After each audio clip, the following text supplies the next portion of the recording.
Salam, hər vaxtınız xeyir olsun. Hər birinizi salamlayıram. 2 gündür müəyyən səbəblərə görə YouTube kanalımızda günlük suallarımızı paylaşmırdım, amma bu günləri 2 sualla təbii ki, sizin qarşınızdayım. Ənənəmizə sadiq qalaraq 2 sualın izahını sizə təqdim edəcəyəm. Sizlərdən də istəyimiz kanalımıza abunə olmağınızdır, paylaşmağınızdır və bəyənməyinizdir təbii ki. Sual özünüz oxuyursunuz. Həmişəki olduğu kimi sualın cavabını rəy bölməsində qeyd edirsiniz, sonra mənim izahımı təbii ki, dinləyirsiniz. Keçək sualımızın şərtinə. Verilənlərdən hansı düzgün təlim nəticəsi deyil? Bugünkü sualımızın biri təlim nəticəsinə bağlıdır, biri iş üsullarına bağlıdır. Ümumiyyətlə, təlim nəticəsi anlayışı nədir? Gəlin xatırlayaq. Təlim nəticəsi anlayışı digər adı məqsəd, biz bunu alt standartdan çıxardırıq. Alt standart, yəni 3 rəqəmli kod görəndə bu bizim alt standartımızdır. Bu fərqli rəqəmlər ola bilər, tək 4, 1, 1 yox. Ümumiyyətlə, fərqli rəqəm 3 rəqəmli kod özü alt standartdır. Həmin bu standartdan biz təlim nəticəsi çıxardırıq. İstədiyimiz qədər təlim nəticəsi çıxarda bilərik. Lakin 2-3 maksimum götürüb 45 dəqiqə ərzində reallaşdıra bilərik. Ondan artıq olmaz. Niyə görə? Həm dərsin keyfiyyəti aşağı düşər, həm də ki, 45 dəqiqə ərzində hər məqsəddən biz meyar çıxardıb şagirdləri qiymətləndirə bilmərik. Vaxt baxımından mümkünsüzdür. Ona görə maksimum 2-3 təlim nəticəsi götürüb reallaşdırmaq olar. Və alt standartın özünü də elə təlim nəticəsini götürə bilərik. Hansı, bu yeniliyə əsasən daha, hansı alt standartı? Təbii ki, sadələşdirilmiş alt standartı. Məsələn, heca. Heca mövzusu, yəni asan bir mövzudur. Onu 45 dəqiqə ərzində məsələn keçə bilərik. Ondan da artıq təlim nəticəsi götürüb reallaşdırmağa ehtiyac yoxdur. Ona görə də yeniliyə əsasən sadələşdirilmiş alt standartı təlim nəticəsini götürüb 45 dəqiqə ərzində reallaşdıra bilərəm. Amma əvvəllər deyirdik ki, alt standart özünü məqsəd kimi qəti şəkildə götürmək olmaz. Yenilik, dəyişikliyə əsasən keçən ildən bəri artıq sadələşdirilmiş alt standartı biz nədir? Təlim nəticəsi kimi götürüb reallaşdıra bilərik. Yaxşı, təlim nəticəsini müəyyənləşdirərkən nəyə diqqət etməliyik? Necə bilə bilərik ki, bu təlim nəticəsi düzgün təlim nəticəsidir? Təbii ki, bizim işimizə çatacaq smart planlama texnikası. Smartın açıqlamaları var. Təbii ki, hər birinin hərfin açıqlaması var. Təlim nəticəmiz spesifik olmalıdır. Spesifik olmalıdır. Bir dəqiqə yazılım getdi. Təlim nəticəm spesifik olmalıdır, dəqiq olmalıdır. Bu nə deməkdir? Girirəm sinifə. Məsələn, uşaqlara deyirəm ki, yazın, oxuyun. Bu düzgün bir təlim nəticəsidir. Təbii ki, xeyr. Uşaq nəyi yazsın, nəyi oxusun? Deyir, yəni təlim nəticəsi dəqiq olmalıdır, spesifik olmalıdır. Uşaq bilməlidir ki, bu günləri yəni müəllim qarşısında, şagirdin qarşısında nə məqsəd qoyub ki, onu reallaşdıra bilsin. Məsələn, deyirəm ki, ismin hallarını fərqləndirir. Bu düzgün təlim nəticəsidir. Bilirəm söhbət nədən gedir və şagird bu günləri şagirdə də aydın olur ki, bu cür mən nə edəcəm? İsmin hallarını fərqləndirəcəm. Qurtardı getdi. Amma oxuyun, yazın, belə bir düzgün təlim nəticəsi ola bilər? Təbii ki, xeyr. Çünki bu belə spesifik deyil axı. Nəyi oxusun, nəyi yazsın?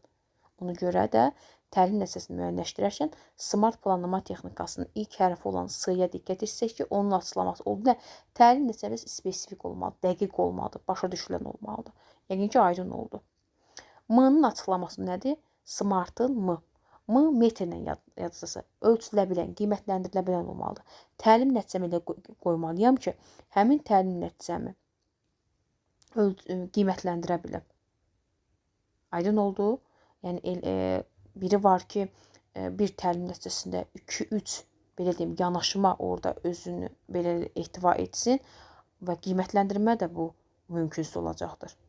Elə təlim nəticəmizi qurmalıyıq ki, ölçülə bilən, qiymətləndirilə bilən olmalıdır.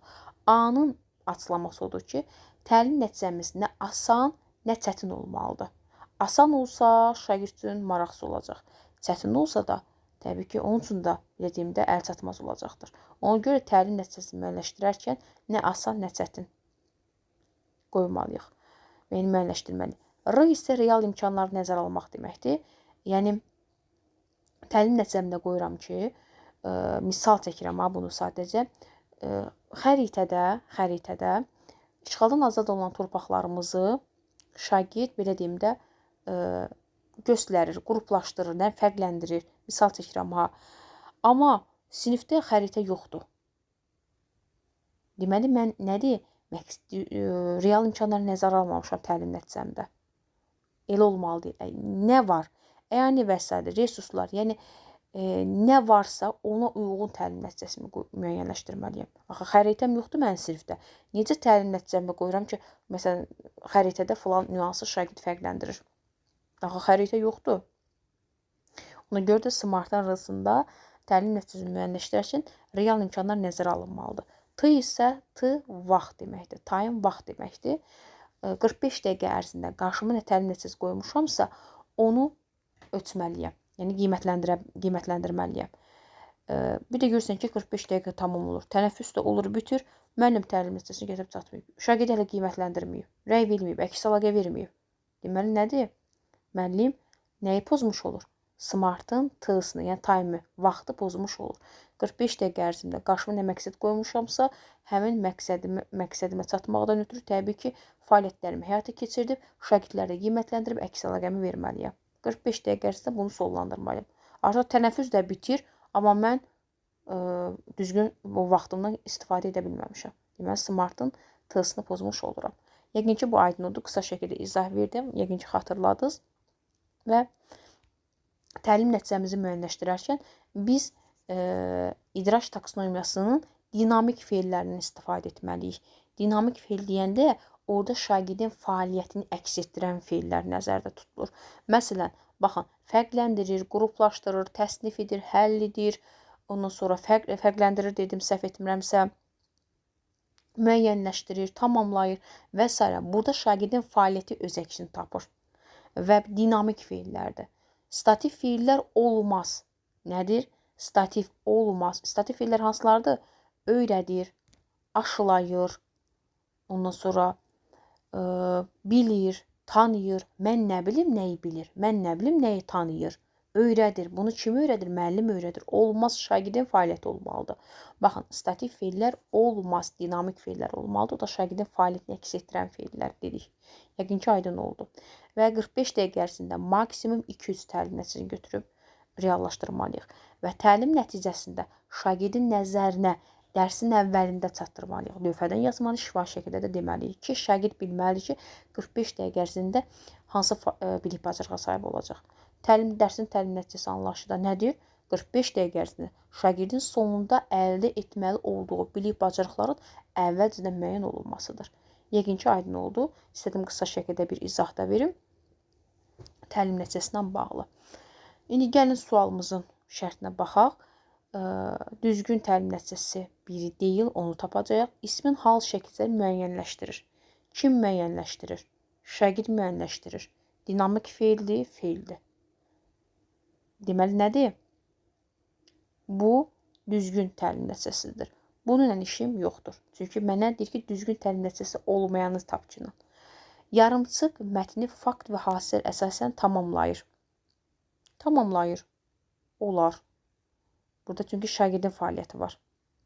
Tamamlayır. Şagird fəaliyyəti var. Bununla işim yoxdur. Söylənilən fikirdə əsas məqamları münasibət bildirir. Kim münasibət bildirir? Şagird münasibət bildirir. Bu da düzgündür. Onun da işim yoxdur. Kimyəvi reaksiya tənliyinin həll yolunu öyrədir. Müəllim öyrədir. Kimsə öyrədir buna. Bilir, öyrədir, aşılayır, tanıdır. Bunlar olmaz. Bunlar statik feillərdir. Ona görə də elə sualımızın doğru variantı da D variantıdır. Düzgün təlim nəticəsi deyil. Mətndəki xüsusiyyətləri müəyyənləşdirir. Müəyyənləşdirir, qruplaşdırır, təsnif edir, şagirdin fəaliyyəti əks olunur, dinamik feildir, bunun işim yoxdur. Deməli, nə oldu? Oldu D variantı. Sualımızın doğru cavabı. Sonra isə keçək növbəti izahımıza. İş üsullarına bağlı olan bir məqamdır. Müəllim şagirdlərə bir sual verir.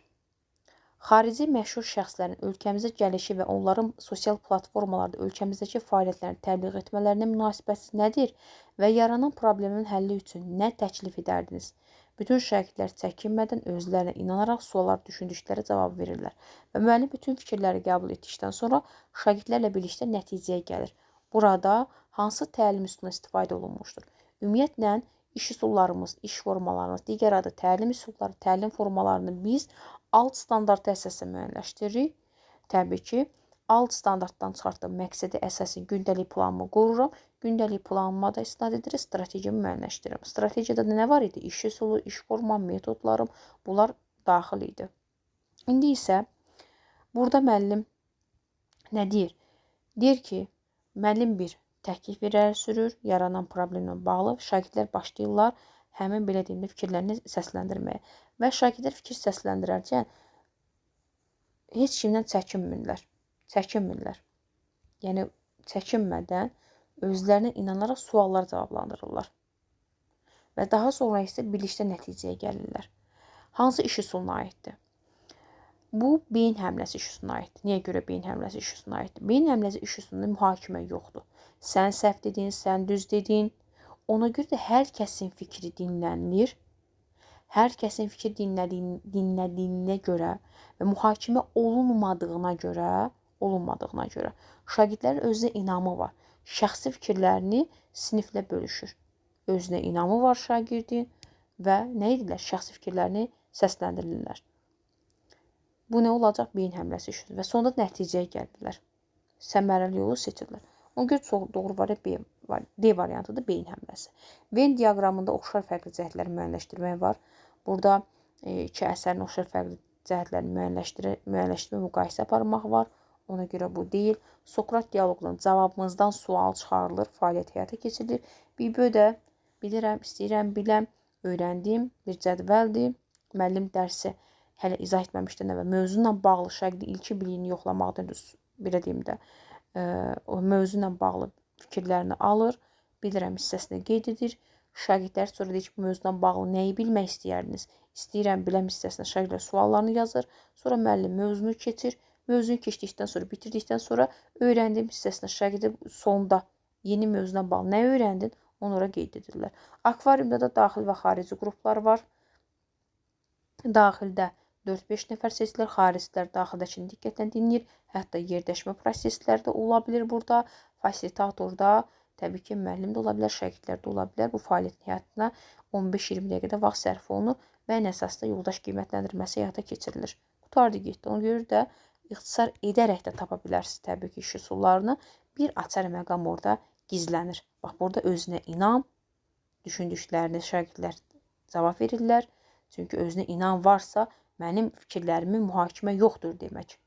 Fikirlər mühakimə olunarsa dəstəkləyici mühit pozular. Qorxu olar orada. Yəqin ki, aydın oldu. Doğru variantımız oldu nə? D variantı. Yəni, beyin həmləsi iş üsuluna aiddir. İnanıram ki, faydalı oldu. Dinlədiyinizə görə də hər birinizə təşəkkür edirəm.